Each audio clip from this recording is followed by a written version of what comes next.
Assalamualaikum warahmatullahi wabarakatuh. Perkenalkan, nama saya Salwa Alipasa Sabila. Saya dari kelas 2B, Program Studi Pendidikan Agama Islam, NIM 0101240141.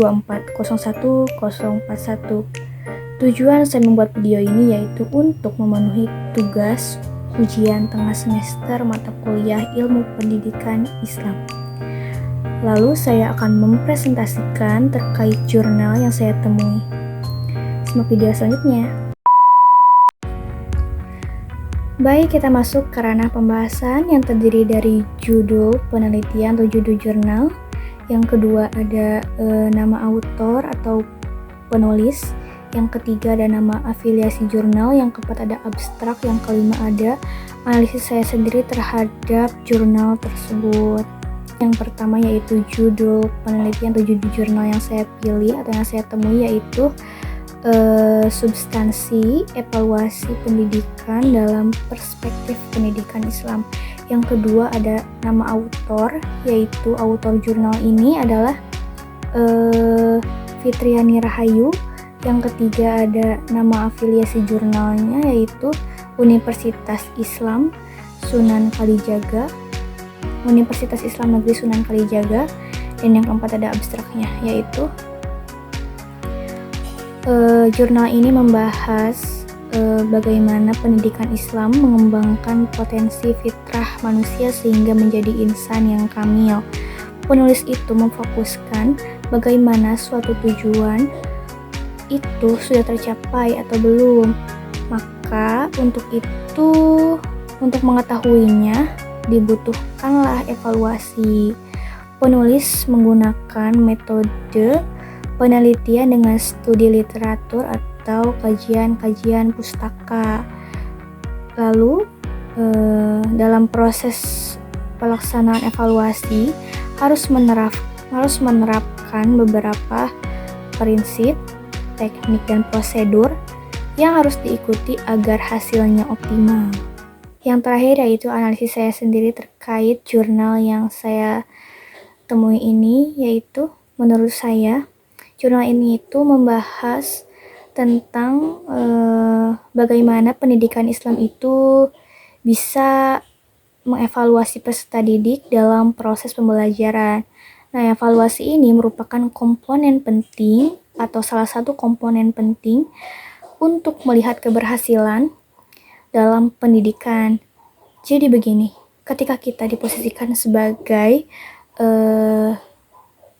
pendidik maupun calon pendidik, maka kita itu tugasnya untuk mengamalkan ilmu kita maupun mengajarkan ilmu yang telah kita punya kepada peserta didik. Lalu kan ada aktivitas mengamalnya itu. Nah, kalau menurut saya aktivitas mengamalnya itu dinamakan dengan belajar mengajar. Lalu dalam mengajar tentu saja kita kan meliputi beberapa aktivitas ya.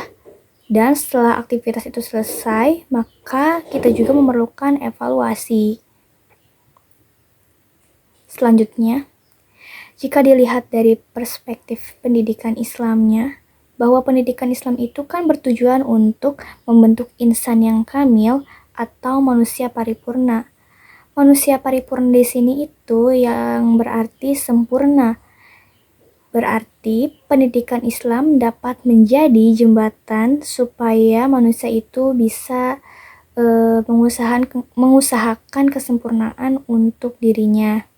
Tentu saja sebagai manusia kita ingin mempunyai goals dalam kehidupan kan?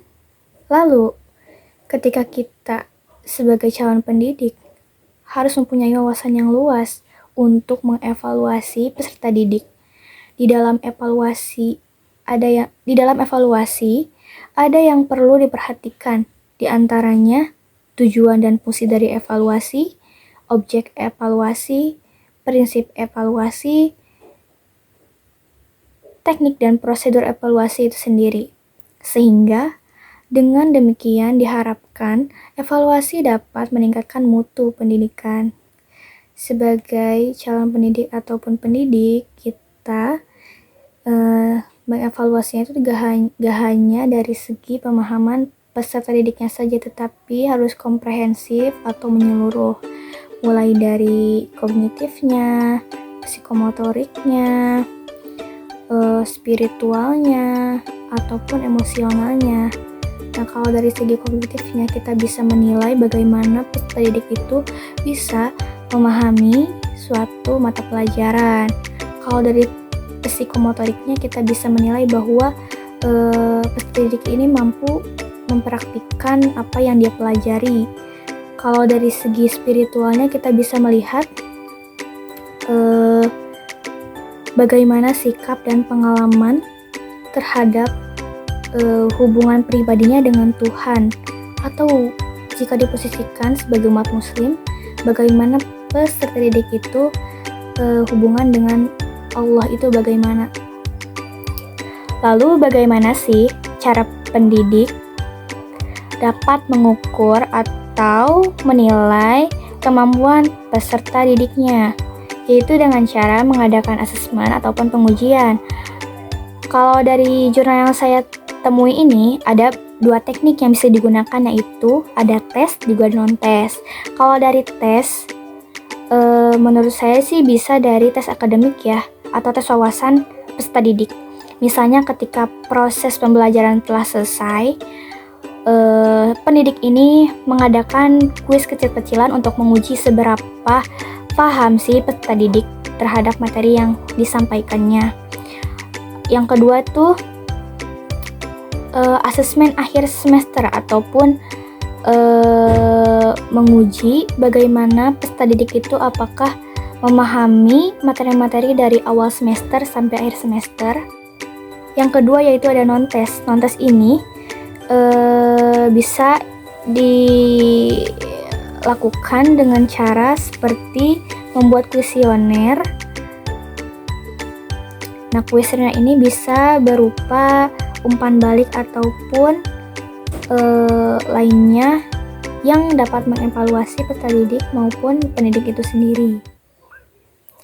Jadi, evaluasi dalam pendidikan Islam itu bukan cuma menilai dari pemahaman peserta didik saja, tetapi juga harus melihat dari aspek psikomotoriknya, emosionalnya, juga spiritualnya secara menyeluruh. Nah, dengan menggunakan berbagai teknik evaluasi seperti tes dan kuesioner, pendidik bisa mengukur kemampuan dan perkembangan peserta didik secara lebih lengkap atau secara menyeluruh. Hal ini penting supaya pendidikan Islam bisa benar-benar seimbang antara sikap, ilmu, dan hubungan dengan Allah. Maka evaluasi yang tepat akan sangat membantu meningkatkan mutu pendidikan dan mencapai tujuan utama pembelajaran dalam Islam. Mungkin hanya seperti itu yang dapat saya pahami dari jurnal yang saya temui. Mohon maaf apabila terdapat banyak kesalahan maupun penjelasan yang masih kurang. Saya akhiri. Wassalamualaikum warahmatullahi wabarakatuh.